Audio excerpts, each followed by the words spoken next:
Hey everybody, Rebecca here. Today is 5/1/2025, May 1st, 2025. The time is 3:20 p.m. Eastern Standard Time.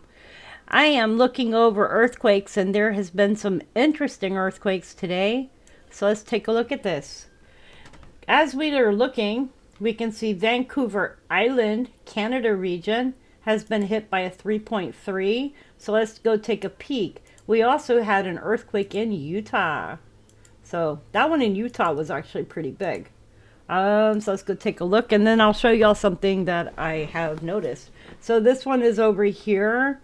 This looks like it is towards the area where there was that big earthquake before. Let's take a look here. This is the Salish Sea here. Looking to see, I thought this was the Haida Gwaii. Might not be, but it looks like the Haida Gwaii. This is the Haida Gwaii here. So you got Haida Gwaii here, but this is down closer towards Seattle region. So we've had an earthquake here. And this is the North American Juan de Fuca convergent boundary. Now I did see some news that said that the Seamount off of Oregon is going to erupt. So let me see if I can find this.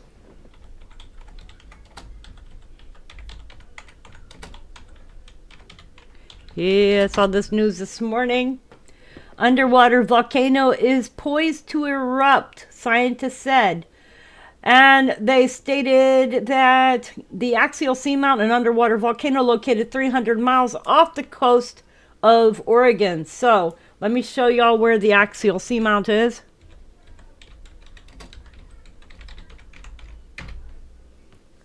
So we're going to go to the Axial Seamount so you can actually see exactly where the Axial Seamount is.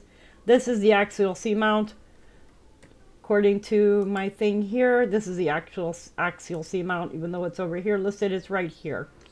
Okay, so it is showing signs of an imminent eruption. It's first since 2015, according to researchers from the University of Washington College of Environment.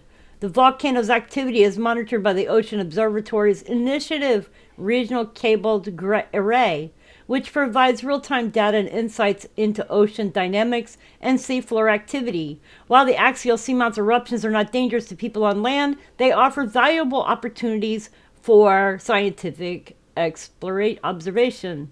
Axial Seamount is an underwater volcano located 300 miles off the coast of Oregon and more than 4,900 feet below the surface of the Pacific Ocean, and it is showing signs of impending eruption. This would be the first eruption since 2015, according to researchers from the University of Washington College of the Environment. Maya Tolstoy, a marine geophysicist, and Maggie Walker Dean of the UW College of Environment, emphasized the significance of the volcanic eruptions at the mid-ocean ridges. Over 2/3 of the ocean surfaces, Earth surfaces were formed by volcanic eruptions at these mid-ocean ridges. So the volcano was formed by these really fundamental processes that shape our planet. The news of the Axial Seamount's potential eruption was shared at the American Geophysical Union Conference in December 2024, drawing international attention and raising questions among people in the Pacific Northwest about potential impacts on land and marine life. The UW College of Environment hosts the Ocean Observatory's Initiative Regional Cabled Array, one of the world's largest underwater observatories. This facility provides real-time data from 150 instruments on the seafloor and ocean waters, offering insights into ocean dynamics and seafloor activity. Axial Seamount is formed by a hotspot, an area in the Earth's mantle where hot plumes of molten material rise into the crust. It is located on the Juan de Fuca Ridge, the boundaries between the Pacific and the Juan de Fuca tectonic plates. William Wilcock, a professor of UW School of Oceanography, described the volcano as quite large, rising about 3,600 feet above the seafloor, with a summit marked by a large caldera. And you can see the caldera here. The volcano is home to hydrothermal vents, underwater hot springs where seawater is heated by magma and injected in mineral-rich plumes.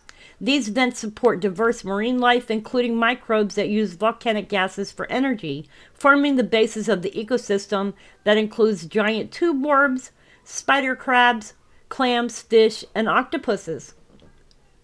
Deborah Kelly, a professor of the UW School of Oceanography and director of the RCA, noted the unique biodiversity at these vent fields. Most of the seafloor is relatively plain, but when you get to the vent fields, you realize that Volcano is an oasis of life. While the axial seamount eruptions are not dangerous to people on land, they offer valuable opportunities for scientific observation. Kelly highlighted the importance of witnessing an eruption at mid-ocean spreading centers where 3/4 of Earth's volcanic activity occurs. The first sign of an eruption is a sharp increase in earthquakes around the volcano as magma moves towards the surface. Wilcock explained that this period lasts for about an hour, followed by lava flows spreading across the caldera and lava-filled fissures opening up. Scientists also observed snowblowers, plumes of warm fluids containing microbes and their waste material during eruptions. These are really astounding, noting their significance in understanding life in the inhospitable environment. Despite the destructive force of eruptions, the ecosystem at the axial seamount hydrothermal events are resilient. Kelly recalled an eventing area being covered by lava flows in 2011, only to be recolonized by animals and bacteria within months. Researchers monitor two primary factors to predict eruptions: the volcano's inflation due to magma buildup and the frequency of earthquakes. Wilcock noted that axial seamount has already inflated to the level reached before its last 3 eruptions, suggesting a potential eruption could occur sooner. Soon. As scientists continue to study axial seamount, they aim to refine their methods of predicting eruptions and gain further insight into the geology and biology processes at play. So we're going to be keeping an eye on the axial seamount and seeing how soon this will actually erupt.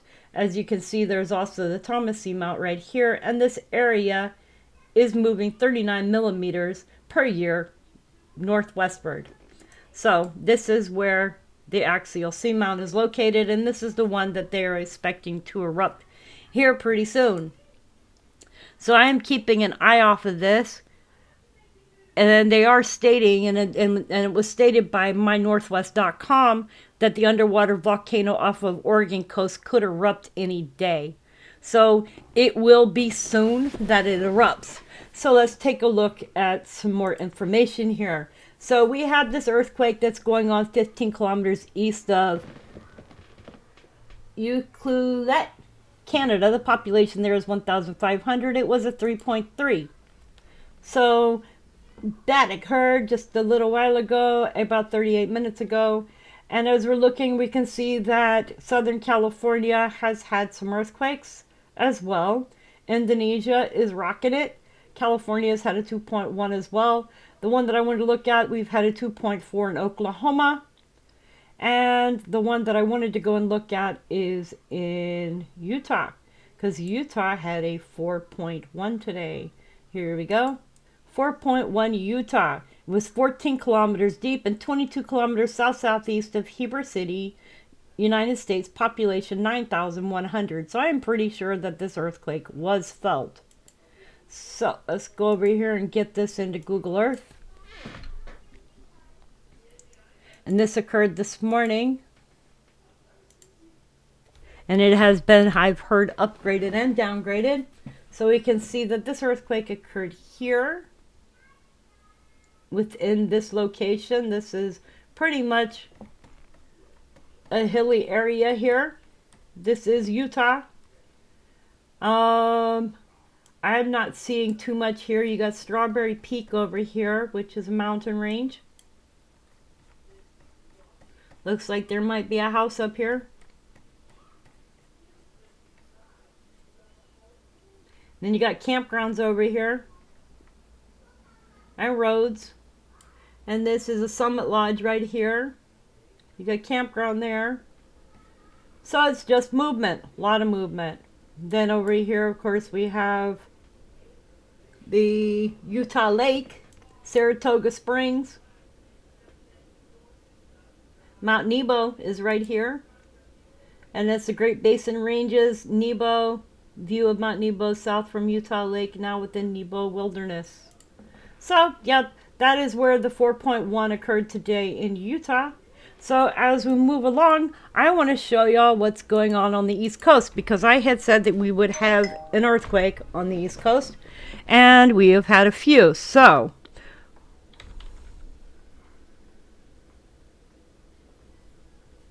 I am going to show y'all where these earthquakes have occurred. So as we're looking, there was one right here today. I'm right here. There was a 2.2. And it was 7 kilometers south-southwest of Jars, North Carolina. So let's take a look at location for this earthquake on Google Earth. I don't know what's there. I have not looked yet, but we will take a look at these earthquakes and see what we have located in these areas. So this is like right inside of North Carolina here. So back out here and take a look. Looks like they're building maybe some houses over here.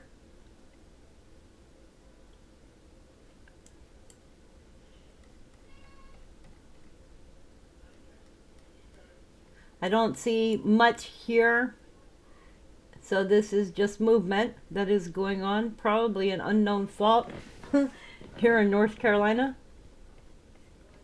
But that is, I think that's the first time I've seen one right there in that location. So that was interesting. It caught my attention, because usually the ones I see are down in here, are over up here towards Tennessee border, but not here in this region for North Carolina. So that was interesting to see. So let's take a look here and see what else we got. So as we moved up, and the one I was talking about was up this way. As we move up, Virginia had an earthquake. Yesterday, it was a 1.5. It was in Windham, Virginia. So let's go take a look here. It was 0 kilometers deep, which kind of catches my attention. Check this out, 0 kilometers deep. Maybe it was a mine? I don't know. Virginia does have mines. So let's take a peek.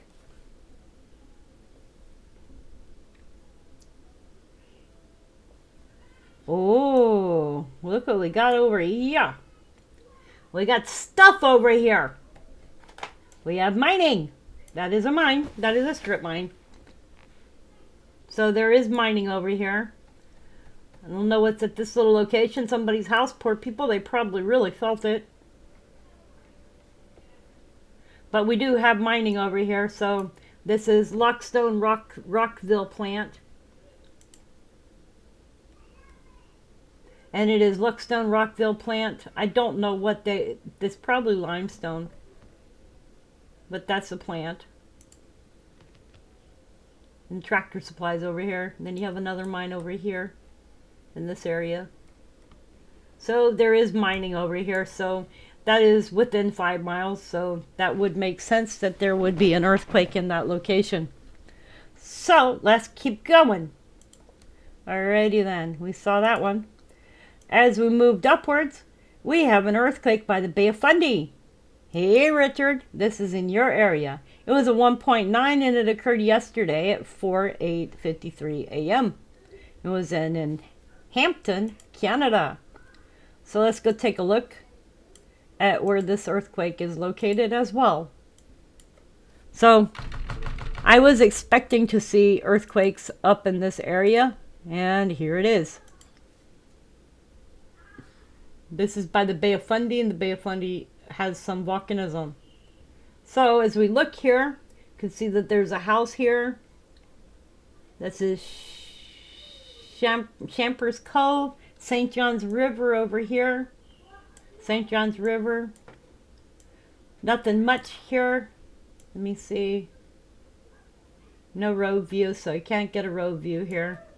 But it was on land. And I don't see any mining or anything up in this area. Just houses. Look like nice houses. So that is where that little earthquake occurred, up here by the Bay of Fundy. This is the Bay of Fundy. This is Nova Scotia right here, and New Brunswick is over here. So let's go on to some more news as to what is going on in the world. I have been following along with the Israel wildfires that have been occurring. So let's see if we've got anything new that can be reported. They state that the Jerusalem Hills wildfires has been brought under control, and several countries have sent firefighting planes to Israel to help tackle the major wildfires. So, according to the news, if I can find the news on this, let's see what I can find here.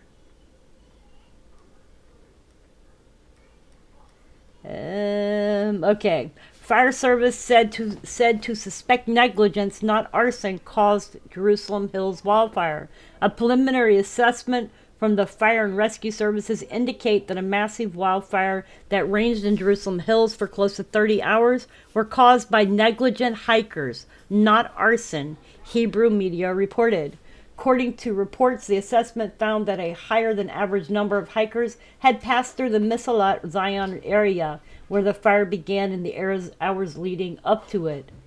However, that the fire services believes additional fires that broke out later in the day may have been arson attacks. In response to the reports, the fire and rescue services says it has not yet determined what caused the fires, as the investigation is still in the beginning stages. Now, some of the stuff that I was seeing going on online is that Hamas has been telling people to go out there and start fires and to cause more fires to Israel. I think that is ridiculous. Point is no place deserves to be in panic, and Israel has an Arab population as much as a Muslim population, as much as Christians and Jews and other religions. So people need to be respectful. Anyways, you guys, that's what I have for you as far as that news. Let's see here, anything I'm missing talking about.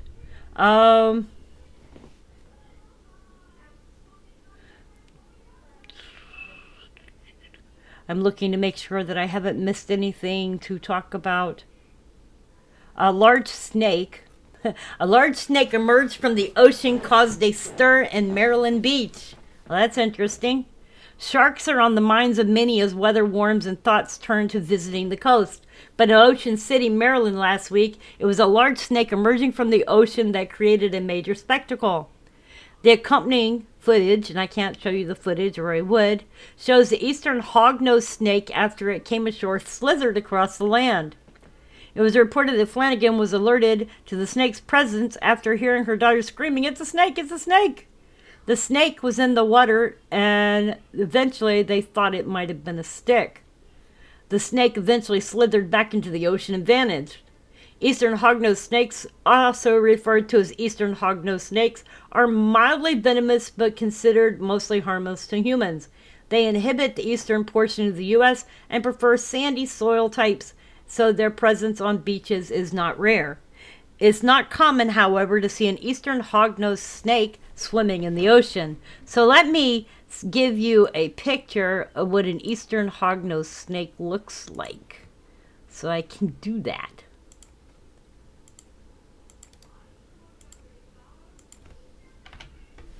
So this is, whoops, sorry, that is not gonna work.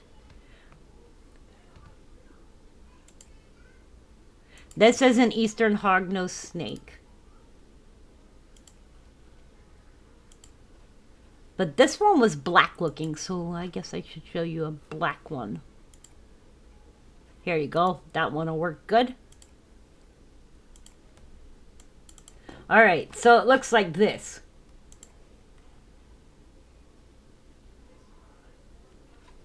Creepy looking. I like snakes though sometimes. depending on if they're venomous or not. My daughter used to have snakes. That was back in the day. She used to have a snake and it got loose in my house and we took forever to find it and finally found it in the bathroom behind the toilet. So, yeah. But hers was a boa. Okay, so that's what I got for you guys today. Just thought I'd do a check-in real quick. Hope y'all are doing well. Please take good care of yourselves and each other. Also, remember, from the 6th through the 11th, I will not be here. I will be in another part of North Carolina. I am going to my daughter's, I am going to be going to her graduation, and we'll be with family. So anyways, she is graduating from college with honors. Anyways, you guys, I love you. Please remember to take good care of yourselves, take care of each other. Remember to tell someone you love them. Tomorrow is never promised. And make each day an adventure. Much love and God bless. Oh, remember to hit subscribe and like. That helps my channel to grow. All right, you guys. Love you.